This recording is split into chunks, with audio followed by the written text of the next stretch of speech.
নমস্কার, আজকে আমি আনারসের জুস বানিয়ে দেখাচ্ছি। আনারস আমাদের খুব স্বাস্থ্যকর ড্রিঙ্ক। এটা শরীরকে তরতাজা রাখতে ভালোবাসে। চলুন দেখে নিই কী কী লাগছে আনারস জুস তৈরি করার জন্য। আর আপনার বাড়িতে ট্রাই করে দেখবেন। যদি ভালো লাগে তো কমেন্ট করবেন, লাইক শেয়ার করবেন।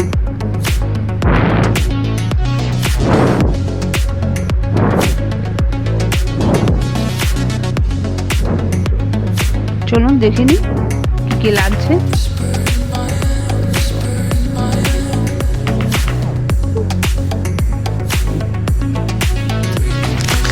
এইসব আনারস পাওয়া যায়,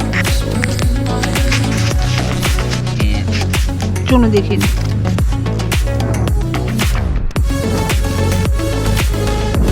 এই দেখুন আনারসটা একটা মাঝারি সাইজে কেটে ছোটো করে পিস করে রেখেছি।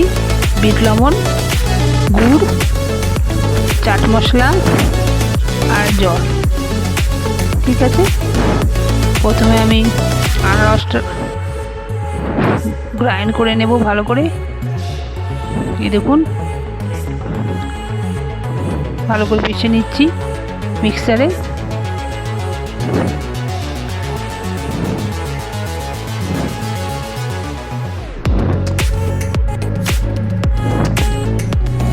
এর মধ্যে আমি গুড়টা দিয়ে দিচ্ছি,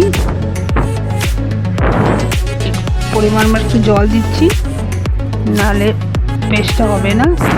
এই দেখুন আপনারা চাইলে চিনি কিংবা মিশিয়ে দিতে পারেন।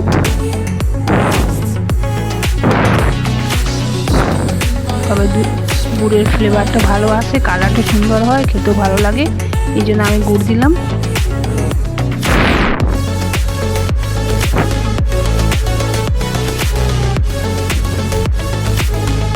এবার আমি পেস্টটা ছাঁকনি দিয়ে ছেঁকে নিচ্ছি।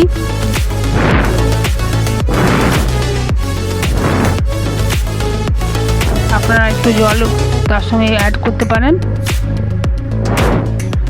আমি কিন্তু এখানে জল অ্যাড করিনি, কিন্তু আপনারা দিতে পারেন, কোনো অসুবিধা নেই। ভালো করে দেখুন জুসটা আমি বের করে নিচ্ছি। আনারসের মধ্যে যে উপরে সিটাগুলো থাকে দেখুন মোটা, সেটা আমি বের করে নিচ্ছি। দেখুন নাহলে তেতো লাগবে আর মুখিয়ে লাগবে, এই জন্য ছাঁকনি দিয়ে ভালো করে ছেঁকে নিতে হবে।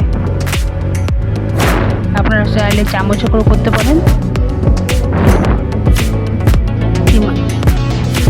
হাতে করে করতে পারেন, যেটা আপনাদের সুবিধে। দেখুন এবারে ভালো করে আমি মিশিয়ে নিচ্ছি।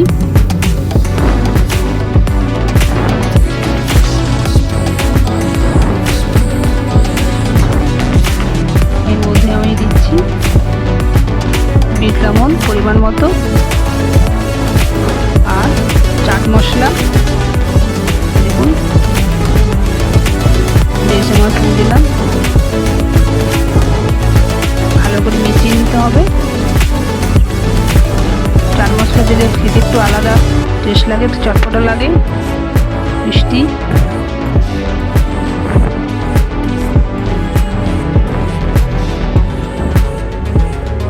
ভালো করে মিশিয়ে নিতে হবে। এরপর একটু কাগজি লেবুর রস দিয়ে দেবেন 1 চামচ। এই দেখুন আনারসের জুস, আপনারা চাইলে এতে বরফ দিতে পারেন।